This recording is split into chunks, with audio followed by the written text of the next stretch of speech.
Hello and welcome. इस lecture में हम HTML quotation and citation elements के बारे में पढ़ेंगे। जो हमारा फर्स्ट एलिमेंट है वो है ब्लॉक कोट एलिमेंट। अब ब्लॉक कोट एलिमेंट कहाँ पर यूज होता है? The HTML block quote element defines a section that is quoted from an another source. That means हमारे वेब पेज के अंदर कोई तो एक ऐसा सेक्शन है जो हमने कोई और सोर्स से लिया हुआ है। एक एग्जाम्पल की मदद से समझेंगे। मैं यहाँ पर एक वेबसाइट पे जाता हूँ जिसका नाम है socket.io और वहां से एक ये छोटा सा कंटेंट उठा लेता हूँ। Ctrl+C कॉपी एंड हम इसको पेस्ट कर देंगे हमारे यहाँ पर, लेकिन हम इसको ब्लॉक कोट टैग के अंदर पेस्ट करेंगे। Block quote opening tag and block quote closing tag. अब यहाँ पर मैं इसको पेस्ट कर दूंगा Ctrl+V। यहाँ पर हम नेक्स्ट लाइन कर देते हैं ताकि आपको देखने में आसान पड़े चीजें। ठीक है, मैंने सब एक लाइन में ला दिया। अब यहाँ पर देखो, ब्लॉक कोट ओपनिंग टैग हमारा ये रहा, ब्लॉक कोट क्लोजिंग टैग हमारा ये रहा। हमने इसके अंदर एक कंटेंट किसी और वेबसाइट से लाके डाला है। तो अब ये क्या करता है, हमारे ब्राउजर को बताता है कि जो ये कंटेंट है ये कोई और सोर्स से आया हुआ है, हमारा खुद का नहीं है। तो अब हमें वो सोर्स भी लिखना पड़ेगा कि कौन से सोर्स से आया, ब्राउजर को कैसे पता चलेगा?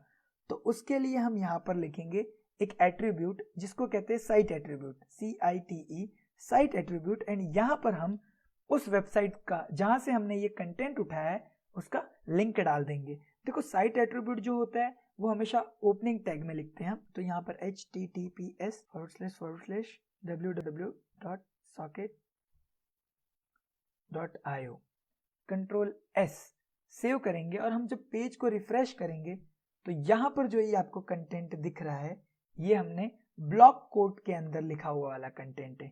और ये कंटेंट ब्लॉक कोट के अंदर अगर हमने लिखा है और उसके अंदर साइट एट्रीब्यूट के अंदर लिंक दे दिया है, दैट मीन्स ये ब्राउजर समझ सकता है कि ये जो कोट है ये किसी और जगह से आया हुआ है, हमारा खुद का नहीं है, कोई और सोर्स है इसका। ऐसे जगह पर हम ब्लॉक कोट का इस्तेमाल करते हैं। मैं इसको कट कर देता हूं और नेक्स्ट टॉपिक पे हम जाएंगे अभी।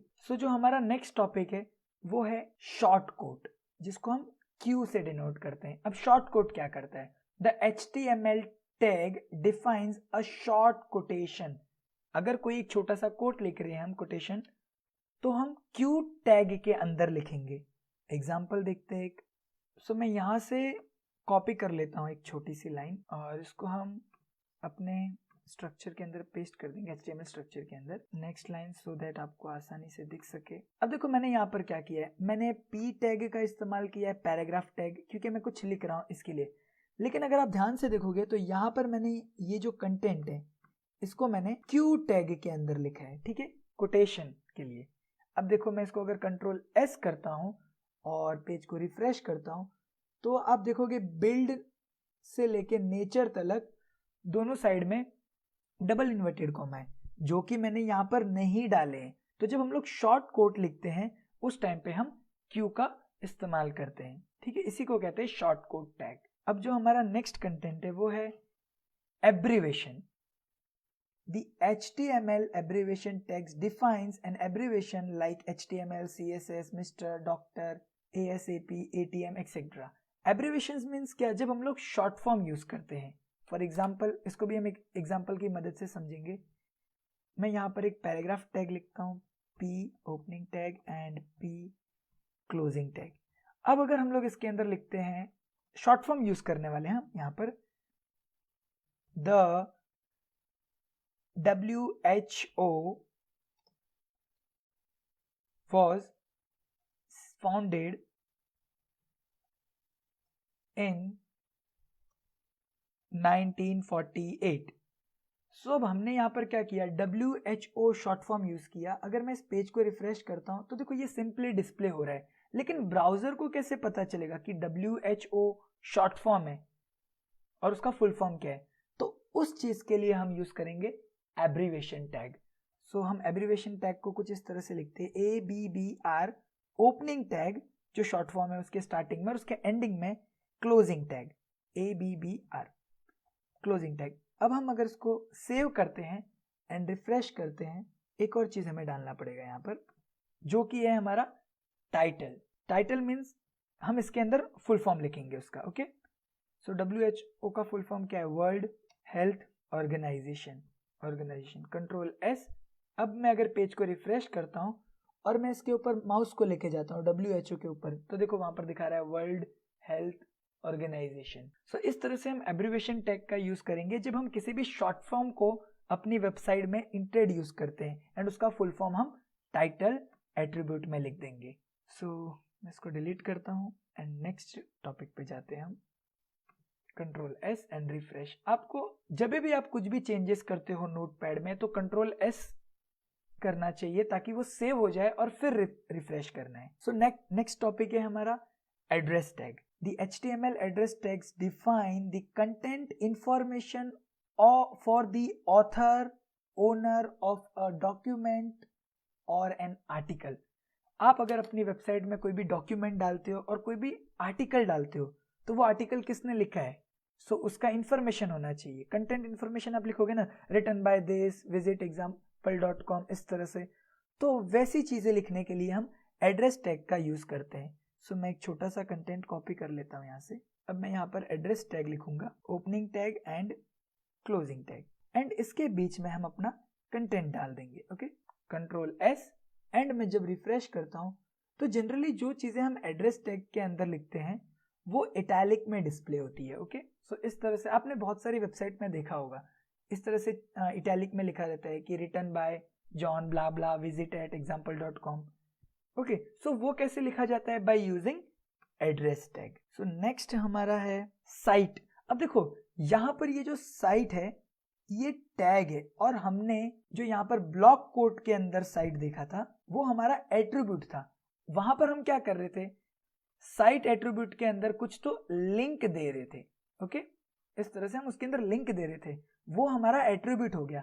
लेकिन यहां पर ये जो साइट है ये टैग है, इसका काम कुछ और है। इसका काम क्या है वो देखते हैं हम। The HTML site tag defines the title of a creative work।